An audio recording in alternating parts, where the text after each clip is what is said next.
प्रिय मित्रों, आज के इस वीडियो में श्रीमद् भगवत गीता के 6ठे अध्याय का महात्म्य सुनेंगे। श्री भगवान कहते हैं, सुमुखी, अब मैं 6ठे अध्याय का महात्म्य बतलाता हूँ, जिससे सुनने वाले मनुष्यों के लिए मुक्ति करत लगत हो जाती है। गोदावरी नदी के तट पर प्रतिष्ठानपुर पैठण नामक एक विशाल नगर है, जहाँ मैं पीपलेश के नाम से विख्यात होकर रहता हूँ। उस नगर में जानश्रुति नामक एक राजा रहते थे, जो भूमंडल की प्रजा को अत्यंत प्रिय थे। उनका प्रताप मार्तंड मंडल के प्रचंड तेज के समान जान पड़ता था। प्रतिदिन होने वाले उनके यज्ञ धुएं से नंदन वन के कल्प वृक्ष इस प्रकार काले पड़ गए थे, मानो राजा की असाधारण दानशीलता देखकर वे लज्जित हो गए हो। उनके यज्ञ में प्राप्त पुरोडास के रसास्वादन में सदा आसक्त होने के कारण देवता लोग कभी प्रतिष्ठानपुर को छोड़कर बाहर नहीं जाते थे। उनके दान के समय छोड़े हुए जल की धारा, प्रताप रूपी तेज और यज्ञ के धूमों से पुष्ट होकर मेघ ठीक समय पर वर्षा करते थे। उस राजा के शासनकाल में इतियों खेती में होने वाले 6 प्रकार के उपद्रवों के लिए कहीं थोड़ा भी स्थान नहीं मिलता था और अच्छी नीतियों का सर्वत्र प्रसार होता था। वे बावली, कुएं और पोखरे खुदवाने के बहाने मानव प्रतिदिन पृथ्वी के भीतर की निधियों का अवलोकन करते थे। एक समय राजा के दान, तप, यज्ञ और प्रजापालन से संतुष्ट होकर स्वर्ग के देवता उन्हें वर देने के लिए आए। वे कमलनाल के समान उज्ज्वल हंसों का रूप धारण कर अपनी पाखें हिलाते हुए आकाश मार्ग से चलने लगे। बड़ी उतावली के साथ उड़ते हुए वे सभी हंस परस्पर बातचीत भी करते जाते थे। उनमें से भद्राश्व आदि 2-3 हंस वेग से उड़कर आगे निकल गए। तब पीछे वाले हंसों ने आगे जाने वाले को संबोधित करके कहा, अरे भाई भद्राश्व, तुम लोग वेग से चलकर आगे क्यों हो गए? ये मार्ग बड़ा दुर्गम है, इसमें हम सबको साथ मिलकर चलना चाहिए। क्या तुम्हें दिखाई नहीं देता, ये सामने ही पुण्य मूर्ति महाराज जानश्रुति का तेज पुंज अत्यंत स्पष्ट रूप से प्रकाशमान हो रहा है। उस तेज से भस्म होने की आशंका है, अतः सावधान होकर चलना चाहिए। पीछे वाले हंसों के ये वचन सुनकर आगे वाले हंस हंस पड़े और उच्च स्वर से उनकी बातों की अवहेलना करते हुए बोले, अरे भाई, क्या इस राजा जानश्रुति का तेज ब्रह्मवादी महात्मा रेकव के तेज से भी अधिक तीव्र है? हंसों की ये बातें सुनकर राजा जानश्रुति अपने ऊंचे महल की छत से उतर गए और सुखपूर्वक आसन पर विराजमान हो अपने सारथी को बुलाकर बोले, जाओ, महात्मा रेकव को यहाँ ले आओ। राजा का यह अमृत के समान वचन सुनकर मह नामक सारथी प्रसन्नता प्रकट करता हुआ नगर से बाहर निकला। सबसे पहले उसने मुक्तिदायिनी काशीपुरी की यात्रा की, जहाँ जगत के स्वामी भगवान विश्वनाथ मनुष्यों को उपदेश दिया करते हैं। उसके बाद वह गया क्षेत्र में पहुँचा, जहाँ प्रफुल्ल नेत्रों वाले भगवान गदाधर संपूर्ण लोकों का उद्धार करने के लिए निवास करते हैं। तदंतर नाना तीर्थों में भ्रमण करता हुआ सारथी पाप नाशिनी मथुरापुरी में गया। यह भगवान श्री कृष्ण का आदि स्थान है, जो परम महान एवं मोक्ष प्रदान करने वाला है। वेद और शास्त्रों में वह तीर्थ त्रिभुवनपति भगवान गोविंद के अवतार स्थान के नाम से प्रसिद्ध है। नाना देवता और ब्रह्म ऋषि उसका सेवन करते हैं। मथुरा नगर कालिंदी यमुना के किनारे शोभा पाता है। उसकी आकृति अर्धचंद्र के समान प्रतीत होती है। वह सब तीर्थों के निवास से परिपूर्ण है। परम आनंद प्रदान करने के कारण सुंदर प्रतीत होता है।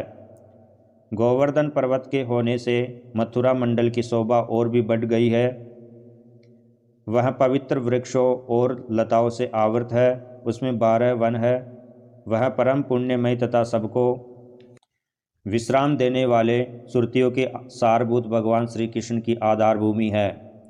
तत्पश्चात मथुरा से पश्चिम और उत्तर दिशा की ओर बहुत दूर तक जाने पर सारथी को काश्मीर नामक नगर दिखाई दिया, जहाँ शंख के समान उज्ज्वल गगनचुंबी महलों की पंक्तियाँ भगवान शंकर के अट्टहास की भांति शोभा पाती है, जहाँ ब्राह्मणों के शास्त्रीय आलाप सुनकर मूक मनुष्य भी सुंदर वाणी और पदों का उच्चारण करते हुए देवताओं के समान हो जाते हैं, जहाँ निरंतर होने वाले यज्ञ धूम से व्याप्त होने के कारण आकाश मंडल मेघों से धुलते रहने पर भी अपनी कालिमा नहीं छोड़ता, जहाँ उपाध्याय के पास आकर छात्र जन्मकालीन अभ्यास से ही संपूर्ण कलाएं स्वतः पढ़ लेते हैं, तथा जहाँ माणिकेश्वर नाम से प्रसिद्ध भगवान चंद्रशेखर देहधारियों को वरदान देने के लिए नित्य निवास करते हैं।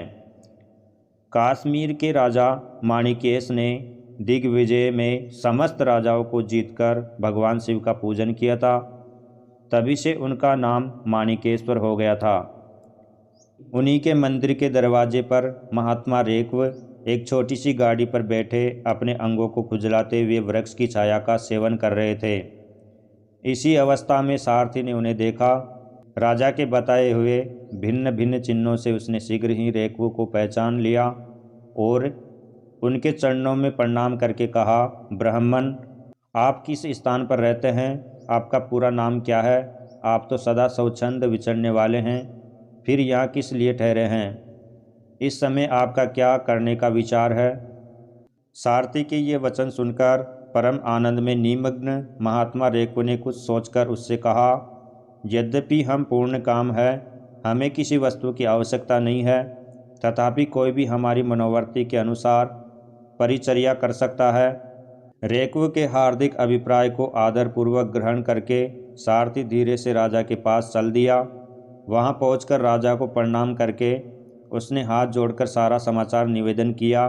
उस समय स्वामी के दर्शन से उसके मन में बड़ी प्रसन्नता थी। सारथी के वचन सुनकर राजा के नेत्र आश्चर्य से चकित हो उठे।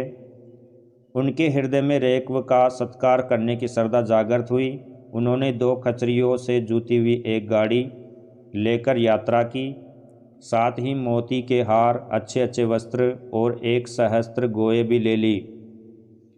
काश्मीर मंडल में महात्मा रेक्व जहाँ रहते थे, उस स्थान पर पहुंचकर राजा ने सारी वस्तुएं उनके आगे निवेदन कर दी और पृथ्वी पर पड़कर साष्टांग प्रणाम किया। महात्मा रेक्व अत्यंत भक्ति के साथ चरणों में पड़े हुए राजा जानश्रुति पर कुपित हो उठे और बोले, रे शूद्र, तू दुष्ट राजा है, क्या तू मेरा वृत्तांत नहीं जानता? ये खच्चरियों से जूती हुई अपनी ऊंची गाड़ी ले जा, ये वस्त्र, ये मोतियों के हार और ये दूध देने वाली गोये भी स्वयं ही ले जा। इस तरह आज्ञा देकर रेक्व ने राजा के मन में भय उत्पन्न कर दिया। तब राजा ने साप के भय से महात्मा रेक्व के दोनों चरण पकड़ लिए और भक्तिपूर्वक कहा, ब्राह्मण, मुझ पर प्रसन्न होइए। भगवान आप में ये अद्भुत महात्म्य कैसे आया? प्रसन्न होकर मुझे ठीक ठीक बताइए। रेक्व ने कहा, राजन, मैं प्रतिदिन गीता के 6ठे अध्याय का जप करता हूँ, इसी से मेरी तेजो राशि देवताओं के लिए भी दुस्सह है।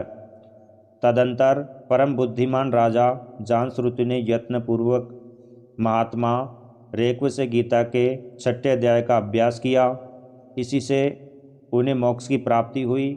इधर रेक्व भी भगवान माणिकेश्वर के समीप मोक्षदायक गीता के 6ठे अध्याय का जप करते हुए सुख से रहने लगे। हंस का रूप धारण करके वरदान देने के लिए आए हुए देवता भी विस्मित होकर स्वेच्छानुसार चले गए।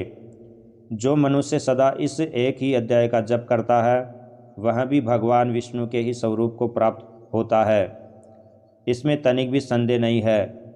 जी हाँ मित्रों, ये था 6ठे अध्याय का महात्म्य। जय श्री कृष्ण, जय श्री राधे।